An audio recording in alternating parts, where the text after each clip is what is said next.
treniraram taekwondo i ugovorni sam pričuvnik Hrvatske vojske. Uz sve to imam dijabetes tip 1.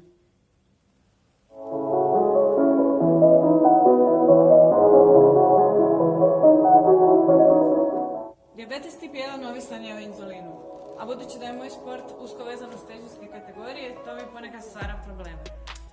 Ali, potencijalno sam kandidatkinja za Olimpijske igre u Tokiju 2020. godine. Jer ja to mogu, a možeš i ti.